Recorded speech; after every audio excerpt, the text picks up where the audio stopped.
I think. And so the earliest change is moved to the very first date of the first pay period. And then master data changes bonus, if there is any. Again, also from the very first day of the first pay period. And then the payroll up to means the very last day of the period being analyzed, I think. That's my understanding of this. Yeah, you're correct. You are almost correct. So here, almost same thing. I would like to. I tried the same thing in my system. Okay, yesterday I was trying, and the earliest pay personal RA date. Actually, I do not require it because in my scenario, suppose I do not want a retroactive. Okay, so otherwise you can put it here also. And do not account after means after that particular date, you should not consider that particular employee or that particular payroll for that. You are absolutely correct. This is nothing to do with our means we have already understood, because it is also part of our basic understanding of a payroll. So for that reason, this is just, but this is a part of your 8 steps which I am mentioning. 8 steps for a year-end adjustment process. Okay, so this is the second step which you already understood. Next is your third step, which is most important one, and I will spend much time here because understanding this info type 221.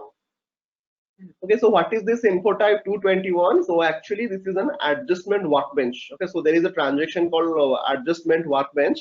Okay, so I'll be coming to that once I show you the system.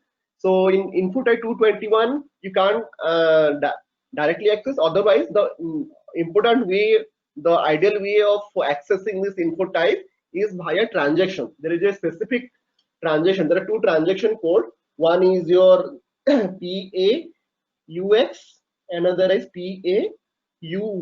So it is most important and very important to understand what is the difference between these 2 transactions and what is the purpose of these 2 transactions, how they work. Okay, and we'll be learning like for each and every transaction we have a different subtypes. Okay, that means info type 221 we have 2 subtypes. For PAYX and for PAYY, again we have 2 subtypes. Okay, so total we have 4 subtypes. Okay, under this category. Okay, so in this screenshot which I have taken, anyway I'll be showing you in the system.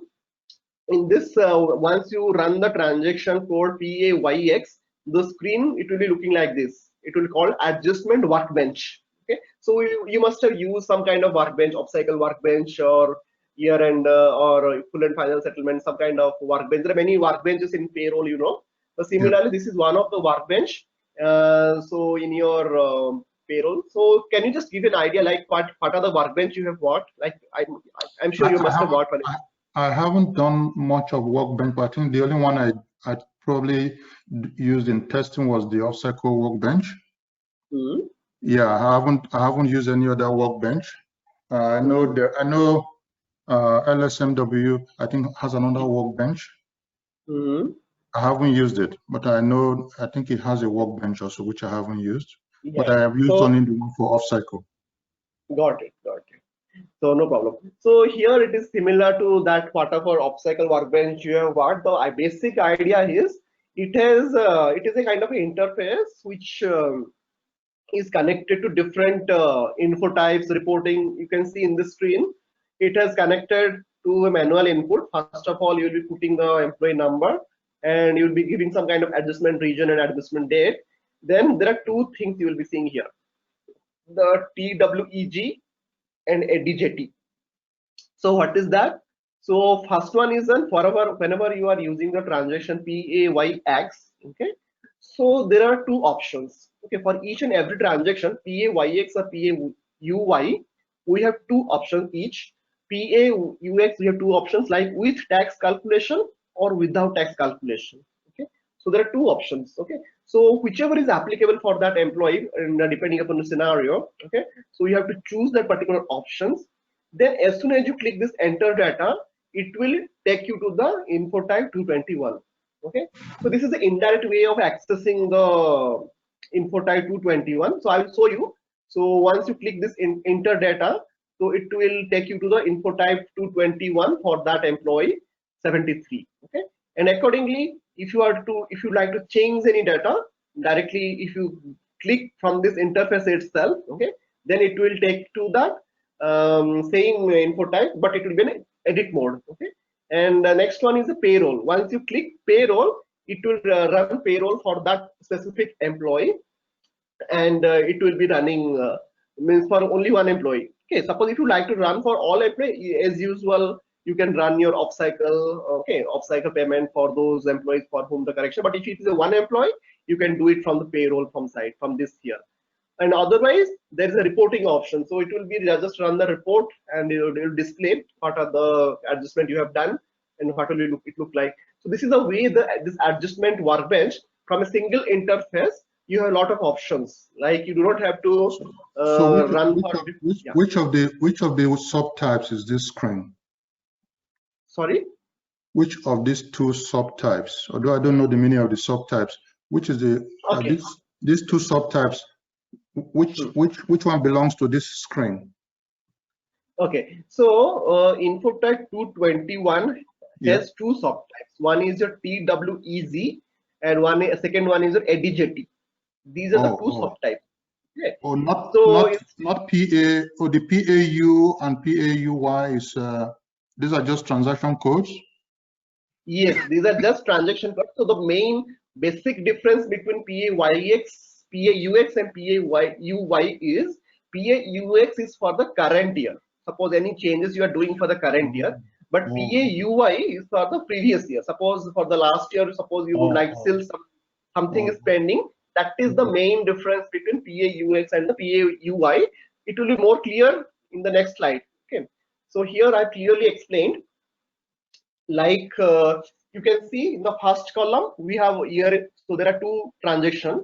PAUX, that is, let me color code it so that it will be more clear. Let it be orange. So PAUX, and similarly for PAUY transaction also we have two different subtypes. Okay, so let me color code it this way. Okay.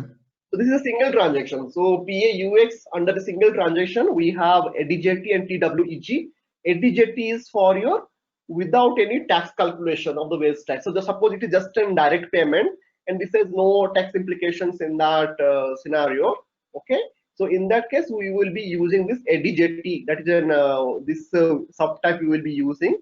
But if it involves any tax related thing or any tax calculation and the positive net pay only, okay, so in that case you will be using this TWEZ. Okay, so that is the two different scenarios under how to use which subtype. Okay, same goes with your PAUY. So one is without tax calculation, second one is the YAWA with tax calculation. But the difference is here it not only takes care of the it will check your backdated last year's data as well, and also the another significant feature of this PAUY transaction is it allows both upward and downward adjustment. Okay, so here this is an important point. Now you can do both negative and positive. Okay, but that is not the case in case of your PAUX. Okay, you can do only one type. Okay, but in only positive case. But here in PAUY you can do both. Okay, and another functionality of YANA is you have to use subtype YANA when you know the tax. So you already know how much tax to be deducted. Okay, that you already know it. Okay, but that is not the case of PAUX. So these are some key differences. I think this table is more than enough to understand what is the difference between two. Okay, I have clearly mentioned those two differences. And you will be asking, suppose in case of you are using the year-end workbench, this is the only point you have to understand in this. In total, out of 8 steps, step 3 is the most important one, and it is new. Okay, otherwise year-end adjustment, the remaining steps, it is as usual we do. Okay, nothing different. Okay? Yeah. So this is another example which I have given. Suppose in the same transaction PAUX, if you are going there, then adjustment region. Okay, so you will be choosing year-end adjustment. Okay, suppose due to some other reason, suppose for other purpose you are using, then you can use a remaining one like payroll results adjustment, expat adjustment, stock options. But for year-end purpose, you will be using the third reason. Okay, so that is the third one. Then other than that, once you click, so as soon as I click that change, so if you click this change data, automatically system will take me to this particular screen. Okay, so it will say, it will go to that particular employee in that employee 73, and it will directly taking me to the subtype. So you can see the subtype is ADJT. Did you understand now, like how the subtype will be looking like inside the info type 221? Okay. Yeah. ADJT. Suppose you So, would have, this info type, I just wanted to understand. This info type is used to adjust any value, any payroll value. Is that what it is? Yes. Any type of year-end adjustment or any kind of value you are going to change, which may have impact on tax, or it may not have a tax impact. Okay. So all kind of changes. What I didn't see, for instance, if it's for instance, let's say an earning, maybe a wage type that is a deduction, or an earning wage type. Is there, sorry, maybe I missed it. Is there a field in the previous screen where that can be identified before you process? No, wage type actually, if you see here, so actually it is just an interface. It will just interface to that screen, but once you have chosen that, the wage type you will be entering in this data entry panel. Okay, inside the data entry, you will be adding whatever the wage type you are adjusting. Okay, but you do not have to enter this offset. Okay. So here it's after. getting. Okay, it's afterwards. Okay. Because I mean, I'm trying to adjust something, so I needed to know what are we adjusting. Exactly. So that I have not entered here because I have not configured in my the new system which I have now. That is actually upgraded. So this one I have not. This is also the interface. It will look like little different, right? So it is a completely web